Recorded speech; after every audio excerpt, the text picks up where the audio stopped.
Aujourd'hui, nous commençons une série consacrée aux 12 signes de l'astrologie chinoise, en nous arrêtant sur le tout premier d'entre eux, le rat.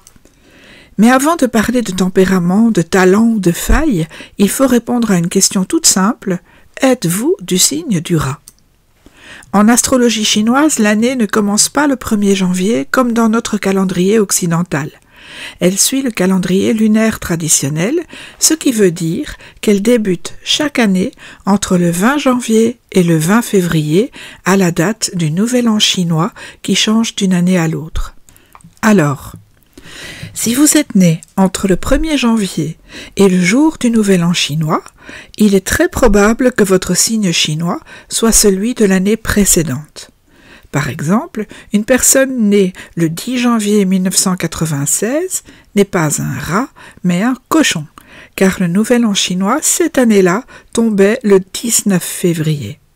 À l'inverse, si vous êtes né après cette date, vous êtes bien du signe du rat. Donc, si vous êtes né en 1960, en 1972, en 1984, en 1996, 2008 ou 2020, et que votre date de naissance se situe après le Nouvel An chinois, alors oui, vous êtes rat. Et pour les prévoyants, la prochaine génération de petits rats naîtra en 2032. Mais il y a une autre subtilité. En astrologie chinoise, chaque année est également associée à un élément. Il y en a 5. Le bois, le feu, la terre, le métal et l'eau. Et chaque élément modifie légèrement les traits de caractère du signe. Voici quelques repères pour les années les plus récentes.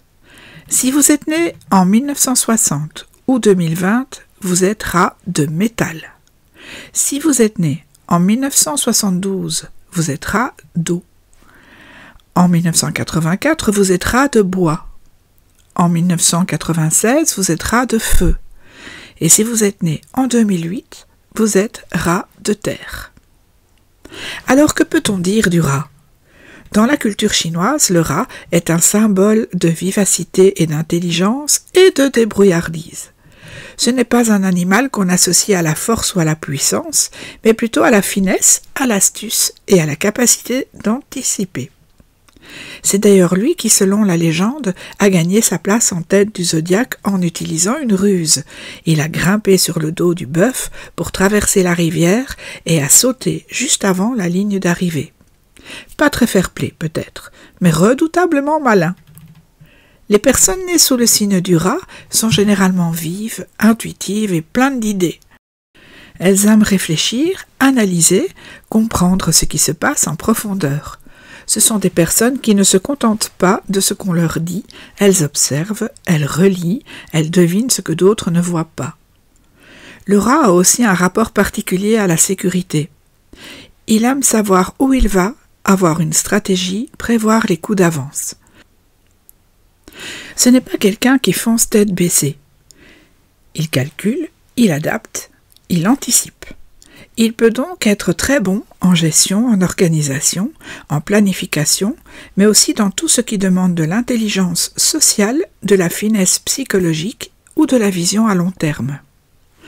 C'est aussi un signe qui a un grand sens de la famille et du foyer, même si cela ne se voit pas toujours au premier abord. Il se préoccupe des siens, parfois de manière discrète, mais très constante. Il peut être protecteur, attentif et très fidèle envers ceux qui comptent vraiment pour lui. Mais comme chaque signe, le rat a ses travers. Il peut être nerveux, tendu, mentalement surchargé, à force de tout vouloir contrôler. Il peut aussi se montrer méfiant, secret ou difficile à cerner, surtout quand il sent que les choses lui échappent. Le rat n'aime pas trop l'imprévu. Il préfère que tout soit rangé dans ses cases, même dans sa tête. Et puis, il a une ambition naturelle, souvent bien dissimulée derrière un calme apparent. Le rat n'a pas forcément besoin d'être sous les projecteurs, mais il apprécie avancer, réussir, atteindre ses buts. Il peut même parfois manquer un peu de souplesse ou se replier dans une forme d'analyse qui l'empêche de lâcher prise. Mais ce qu'on retient surtout, c'est cette vivacité, ce goût du mouvement, cette capacité à s'adapter en toutes circonstances. Le rat rebondit, il sait faire beaucoup avec peu, et il garde souvent une forme de jeunesse intérieure même en vieillissant. Pour compléter ce portrait, il faut encore dire quelques mots sur l'élément. Le rat de métal est le plus déterminé, le plus solide, très rationnel, ambitieux. Il sait exactement où il veut aller. Parfois un peu rigide, mais impressionnant de constance. Le rat d'eau est plus intuitif, plus fluide. Il s'adapte très bien, mais peut être indécis ou influençable. Il sent les choses, capte les ambiances et avance à sa façon. Le rat de bois est tourné vers les autres, plus chaleureux, parfois plus idéaliste aussi. Il a souvent besoin de travailler en groupe ou de s'impliquer dans des projets collectifs. Le rat de feu est passionné, parfois impatient avec une forte énergie intérieure. Il peut être charismatique, mais doit apprendre à canaliser son enthousiasme pour ne pas s'éparpiller. Le rat de terre, lui, est plus posé, plus organisé. Il avance prudemment, aime la sécurité, la stabilité. Il peut sembler discret, mais il construit sur le long terme avec une belle endurance. Si vous êtes rat, vous faites donc partie de celles et ceux qui ouvrent le cycle, qui sentent les choses avant les autres et qui devinent les mouvements, qui savent également parfois, sans même l'expliquer, prendre une longueur d'avance. Dans un prochain épisode, nous parlerons du signe qui vient juste après le rat, le bœuf aussi appelé le buffle, tout en contraste avec ce rat. Et c'est ce qui fait tout l'intérêt de cette grande roue du zodiaque chinois.